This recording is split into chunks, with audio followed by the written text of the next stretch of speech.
Here we go.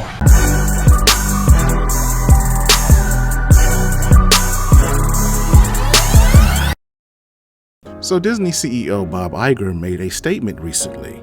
He claimed the reason why the MCU failed is because the product was diluted. They put too much water in the Kool-Aid, made too many shows and movies. And there is some truth to that. Phases 1 and 2 had 6 projects each. Phase 3 had 11, but Phase 4 had 18. In other words, that phase nearly had as many projects as the previous 3 phases. And within 3 short years, remember, the first 3 phases took 11 years. And that's too much. It's called oversaturating the market, and it's real. It's making things too commonplace that people no longer see the significance of them. You see, back in the day, I used to get excited when an MCU project was coming, because it only happened once or twice a year. But with Phase 4, we were getting them every other month, and the novelty wore off. So getting a new MCU movie or TV show went from being something that was a major event to something that was as mundane as a Tuesday. And it led to a fatigue, an MCU fatigue. People just got tired of seeing the same old shtick. More on that in a minute. But not only was the oversaturation of the projects a problem, but resources were spread too thin,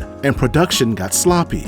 Fans began to notice a dramatic decline in overall quality. The CGI effects, which were a staple of the MCU, became one of its biggest drawbacks. The movies started to look low-budgeted and rushed, and some of them were. And it was during Phase 4 that we got a host of projects that underwent reshoots in weeks prior to their premiere. So not only were there too many, but they were poorly executed. But the primary reason for Phase 4 failing were the projects themselves. They were just flat out awful. And yes, most of that had to do with them being overly woke, the needless race and gender swaps, the heavy emphasis on women, and the overrepresentation of the Skittles community really hurt the brand. That and the social commentary made sitting through a Phase 4 movie feel like a lecture on diversity and inclusion than entertainment, and they became a grind to sit through. And it didn't help that many of the people in charge of these projects weren't familiar with the material or fan base, especially when it came to the She-Hulk, which was nothing short of a monologue against the male fans of the MCU, whom they deemed toxic fanboys. The people that worked on that project used it as a platform to voice their anger towards us. It was a multi-episodic diss track. Why Kevin Feige, the head of the MCU, allowed that to air is something I'll never understand. And the projects were too formulaic. The MCU went from being a cool, unique brand of movie making to a machine.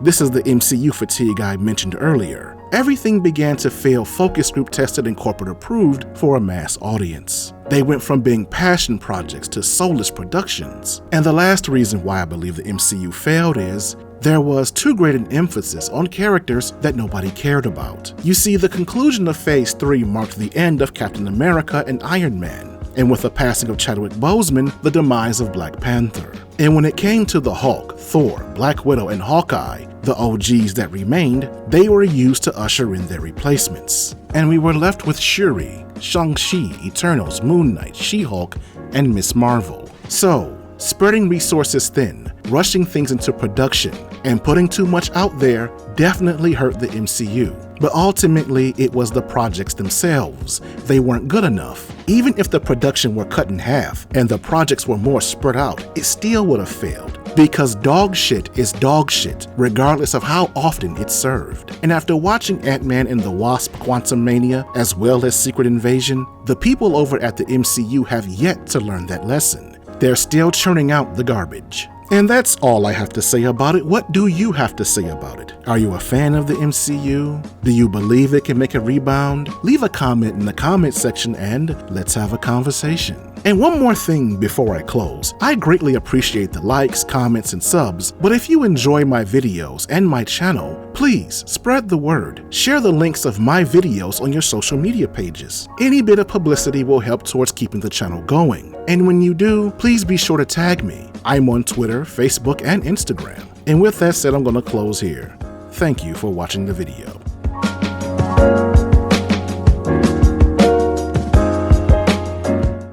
Okay, so you've heard me say this a million times. So if you like this video, please give it a like and leave a comment in the comments section and share the link on your social media platforms. And if you are new to my channel, please subscribe and turn on that notification bell. That way you'll get alerts every time I upload new content.